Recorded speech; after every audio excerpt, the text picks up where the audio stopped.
নাটক বেচারাম সরকার শুধু মঞ্চে নয়, মনেও দাগ কেটে গেল এই নাটক। গত 14ই জুন মধুসূদন মঞ্চে হয়ে গিয়েছিল এই নাটক। নাটকের আবহ, পরিচালনা, মঞ্চে অভিনেতাদের সাময়িক অভিনয় সবকিছু মিলিয়ে নাটক এক অন্য রূপদান করে এই দিনকে।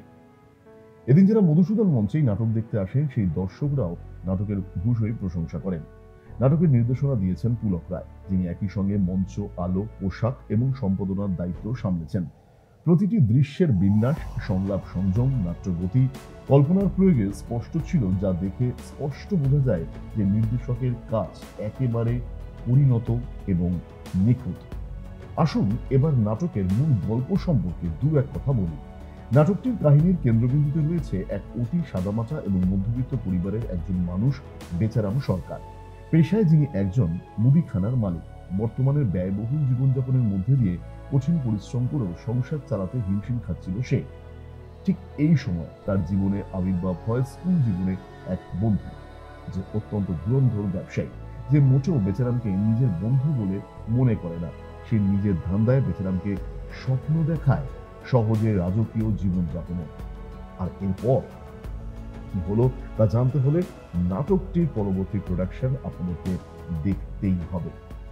নমস্কার, আমি নাট্যপ্রহরী নাট্য দলের একজন অভিনেতা, বর্তমানে নির্দেশনার কাজ করছি। আজকে আমাদের মধুসূদন মঞ্চে নাটক প্রযোজনা হলো। আমরা অলোক কুমার হালদারের লেখা বেচারাম সরকার নাটকটি মঞ্চস্থ করলাম। আসলে এই নাটকটার প্রেক্ষাপট এরকম যে লোভকে নিয়েই গল্প। সাধারণ মুদির দোকানের মালিক, সে তার পরিবারকে চালাতে গিয়ে বর্তমান যে আমাদের অর্থনৈতিক অবস্থার মধ্যে থেকে দাঁড়িয়ে খুব সঙ্গীন অবস্থায় তার সংসার চলছে। এই অবস্থায় একদিন কথাবার্তা যখন হচ্ছে সকালে, তখনই তার বন্ধু মাল্লু বলে একজন তার কাছে আসে এবং তাকে প্রস্তাব দেয় যে তোকে গরিব থেকে বড়লোক করে দিতে পারি, তুই আমার কথা শুনে যদি চলিস, তোকে রাজার হলে থাকতে পারি, তোকে আমি রাজা করে দেবো।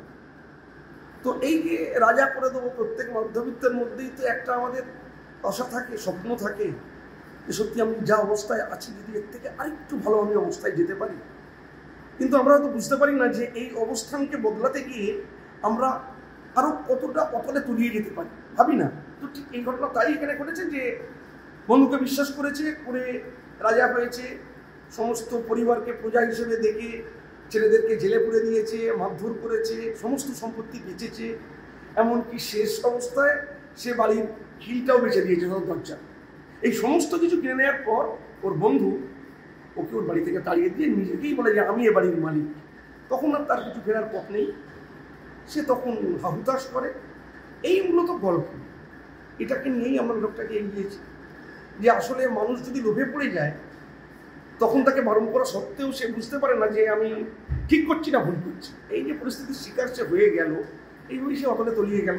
আসলে এই তো সারাক্ষণ অভাবের তাড়নায় জর্জরিত থেকে সেখান থেকে মুক্তি পাওয়ার জন্য চেষ্টা করছিল। হঠাৎ সে রাজা হওয়ার স্বপ্ন দেখতে পেয়ে গেছে। সেই স্বপ্নটা বাস্তব হতে দেখে ইনিশিয়ালি তাকে তার বন্ধু মাল্লু তাকে তাকে খানিকটা লোভ দেখায়। তখন সে ভাবতে শুরু করে যে সত্যি আমি রাজা হচ্ছি। কিন্তু ultimately in the long run সে বুঝতে পারে সে কিছু রাজা তো হয়নি, উল্টে তার যা ছিল সামর্থ্য, সামান্যটুকু, সেটুকুও সে নষ্ট করেছে। তাহলে তার রাজা হওয়ার স্বপ্নটা হয়নি। অত অলিক স্বপ্ন দেখে সে একটা ফ্যানাটিক হয়ে গিয়েছিল। সে কল্পনার মধ্যে বাস করত। সেই কল্পনা থেকে যখন রুক্ষ বাস্তবে এসে দাঁড়ালো, তখন বুঝলো যে এই স্বপ্ন দেখাটা উচিত হয়নি, তার সাধ্যের মধ্যেই থাকা উচিত ছিল। স্বপ্ন সেটাই দেখা উচিত যে আমার সাধ্যের অতীত নয়, সাধ্যের মধ্যে থেকেই স্বপ্ন দেখা উচিত। সেই স্বপ্ন বাস্তব হতে পারে তার সমকক্ষ সমতুল্য পরিশ্রম, মেধা, অধ্যাবসায় দিয়ে সেই স্বপ্ন বাস্তব করতে পারে যদি সেটা তার যোগ্যতা, তার দক্ষতা, তার পারদর্শিতার মধ্যে থাকে। এইটাই নাটকের মূল কথা। কারণ অলিক স্বপ্ন দেখে তো কোনো লাভ নেই যার মধ্যে বাস্তবের কোনো ভিত্তি নেই। আমি নাটকে মিনতির ক্যারেক্টারটা প্লে করেছি। মিনতির ক্যারেক্টারটা বেসিক্যালি আমার যেটুকু মনে হয়েছে যে এটা পুরো তার সন্তানের প্রতি ভালোবাসা, একটা মানে মা যেরকম হয় সেভাবেই এই ক্যারেক্টারটা লেখক লিখেছেন। সেভাবে আমি আমার মতো করে ফুটিয়ে তোলার চেষ্টা করেছি। এবং একটা সাধারণ, এর সাথে সাথে একটা সাধারণ গৃহবধূ, কীভাবে রাজার বিরুদ্ধে উঠে পড়ে লাগছে, তার এটুকুই ব্যাস, এটুকুই আমার বলার আছে। এইগুলোই আমি নিজের মতো করে তৈরি করার চেষ্টা করেছি।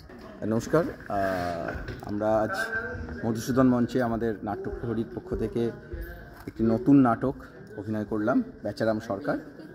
তো বেচারাম সরকার নাটকটি মূলত আমরা যেটা বোঝানোর বা দেখানোর চেষ্টা করেছি সেটা হচ্ছে মানুষের জীবন, মানে মানুষ তার জীবনে, সব মানুষই চান যে জীবনে তার স্বাচ্ছন্দ্য আসুক, সে আরও বেশি করে তার সমৃদ্ধি বাড়ুক।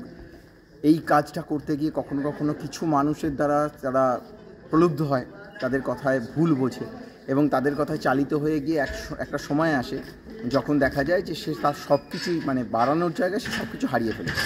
আমাদের এই নাটকের যে মূল চরিত্র বেচারাম, সে একজন খুব সাধারণ মানুষ, তার সাধারণ একটা ছোটোখাটো পরিবার আছে। এটা বেচারাম হচ্ছে একটা মুদিখানার দোকানের মালিক বললে কি বলা যায়, একটা ছোটোখাটো মুদিখানার দোকান। তার পুত্র রয়েছে, স্ত্রী আছে, একজন বয়স্কা মা রয়েছেন।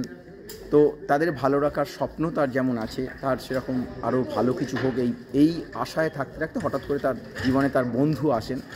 তো বন্ধু তাকে এমনভাবে চালিত করে, এমনভাবে প্রলুব্ধ করে চালিত করেন, যেটা আমাদের জীবনে হয়। সেই প্রলুব্ধ করে চালিত করতে গিয়ে তাকে এমন আশা জাগায় যে সে রাজা তৈরি হয়ে যাবে, মানে সে শাসন ক্ষমতা পাবে, এইটা তাকে দেখানো হয়েছে। সে ক্রমশ তার কথায়, তার যা প্রলোভন দেখানো হয়েছে তাতে হিপনোটাইজ হয়ে গেছে। মূলত সেই হিপনোটাইজ হওয়ার ফলে কি হলো, সে ভেবেছে যে সে রাজা হয়েছে। একটা টাইম তাকে সমস্ত কিছু দেওয়া হয়েছে, সে ভেবেছে এটা সত্যি, সে সব পেয়ে গেছে, সব কিছুর অধিকারী সে। কিন্তু আলটিমেটলি শেষকালে গিয়ে দেখা গেল যে তাকে যেভাবে চালিত করা হয়েছে এবং শেষকালে দেখা গেল তার কাছে কিছু নেই। ইভেন তার নিজের যেটুকু সামান্য পুঁজি ছিল সেটা পর্যন্ত বেহাত হয়ে গেছে, যেটা আমরা প্রতিনিয়ত আমাদের জীবনে দেখছি। এইটাই আমরা আমাদের দলের তরফ থেকে দর্শকদের সামনে রাখবার চেষ্টা করেছি। নাটকটির লেখক অলোকবাবু, উনি সুন্দর করে লিখেছেন। আমাদের পরিচালক পুলক রায় মহাশয় সেটিকে নির্মাণ করেছেন, তাঁর ভাবনা মিশিয়েছেন। এবার দর্শক সাধারণ দেখেছেন আজকে আমাদের এই নতুন নাটকটি। আমরা তো একটু গ্রামের দল, একটু কলকাতা থেকে অনেকটাই দূরে আমরা থাকি। কলকাতায় খুব বেশি এসে যে মঞ্চাভিনয় করতে পারি তা নয়, কিন্তু সরকারের এই হল আমরা পেয়েছি। আজকে আমরা এখানে অভিনয় করলাম। যে কজন মানুষজন এসেছেন তারা দেখলেন। আমরা আশা রাখবো আপনাদের কাছে যে আপনাদের মতামত যদি কিছু দেখে থাকেন বা শুনে থাকেন, সেখান থেকে আপনাদের মতামত আমাদের কাছে খুবই গ্রহণযোগ্য, কারণ আপনাদের মতামত থেকেই আমরা আরও কিছু শিখতে পারবো, আরও কিছু তৈরি করতে পারবো। এটাই আমাদের বলার ব্যাপার। ধন্যবাদ। বেচারাম সরকার শুধুমাত্র একটি নাট্য চরিত্র নয়, যে বাংলার বহু পরিবারের প্রতিচ্ছবি, যে ছবি আজ আমাদের দেখতে হয় আকসার বিভিন্ন পরিবারে। আজকের পরিপ্রেক্ষিতে নাটকটা সত্যি খুব ভালো, যুগোপযোগী, সময় উপযোগী এই নাটক।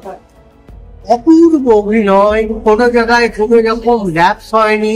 নাটকটা ভীষণ ভালো হয়েছে। মানে আমাদের এখনকার বর্তমান সময়ের যে প্রবলেম গুলো আমরা ফেস করি বা সমাজ ফেস করছে, তার প্রতি এটা একটা মেসেজ গেল আর কি। এটি নিছক বিনোদনমূলক নাটক নয়, বরং সমাজ মূল্যবোধ, ব্যক্তিত্ব বিকারের বিরুদ্ধে এক দৃঢ় নাট্য প্রতিবাদ।